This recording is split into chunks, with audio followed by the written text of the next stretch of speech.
Welcome to Newsmakers. My name is Sean Smith. I'm the Assistant Director of Community Relations for Chesterfield County Public Schools. Joining us today, Tara Brunyansky. Welcome to you, Tara. Thank you. It's great to have you with us. For our viewers out there, we're going to talk a lot of special recognition you have, but you are a chemistry teacher at James River High School. Yes, I am. And recently you were recognized as the High School Teacher of the Year as well as Chesterfield County School Division Teacher of the Year. Congratulations to you. Thank you. Thank you very much. As we know, that day is a unique day when you're recognized. A little bit of confusion, I'm sure, but tell us kind of what happened in your instance. Well, it was in the middle of my fourth period class. We had 20 minutes. It was the last day before the SOLs, and I was just doing massive review as fast as I could with the students, and just people started coming in the door, and I was starting to come to the realization of what was actually happening, and I was just overwhelmed. It was amazing. I know I was there actually standing in the hallway, and I could see, I mean, to your credit, you're so thankful and respectful everybody was there, but also you could see kind of in the corner of your eye, kind of like, I have SOL tests that are coming. Yes, thanks for stopping by. But as you think about obviously that in of itself, you have the opportunity to really impact a student's life each and every day.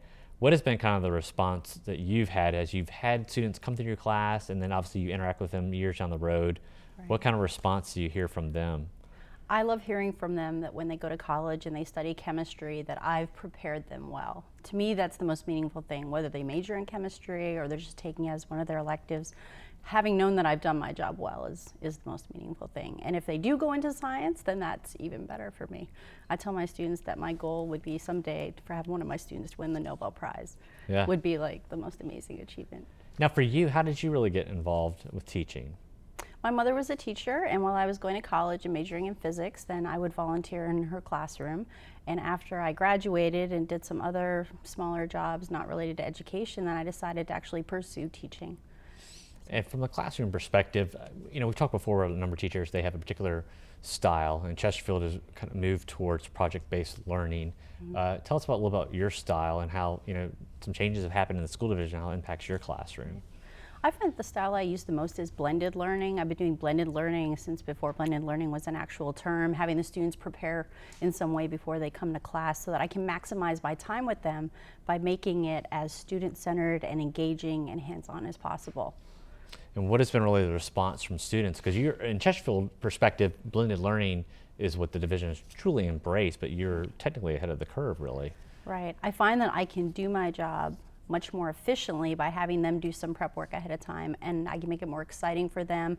I can get more content covered. I can go deeper into the content, which is shown in hopefully my test scores as well, and in first year chemistry as well as AP chemistry scores. I mean, I think that it's been very successful, and I'm always looking for new ways to do things. I do things differently every year, and ultimately my goal is for my students to learn the material and to enjoy it. And I ask this question respectfully to the teaching profession. What have you seen that's really kind of changed? It's been a dramatic change, obviously, year to year, but from teaching chemistry in and of itself, what have you seen have been major changes in the classroom? From my first few years as a teacher where I didn't even have a computer in the classroom for materials, using textbook materials, but there's so much on the internet that you can use and modify and make your teaching better and better, spending the time to find those materials, but then it saves you time by not having to recreate the wheel every time, and learning about the new ideas that other people are using that I can incorporate in my classroom has really been very effective. We have about 30 seconds left, but obviously with this recognition, this is one part in the larger process, we hope. Tell us what next steps happen for you. The next step was to gather some letters of recommendation, write several essays to compete for the Region 1 Teacher of the Year, which will be announced in September. I'm crossing my fingers. We have fingers crossed, and we hope for best of luck for you, and we thank you for being here, and congratulations to you. Thank you. Thanks. And thanks to our viewers. Please join us next time to learn about Chesterfield County Public Schools.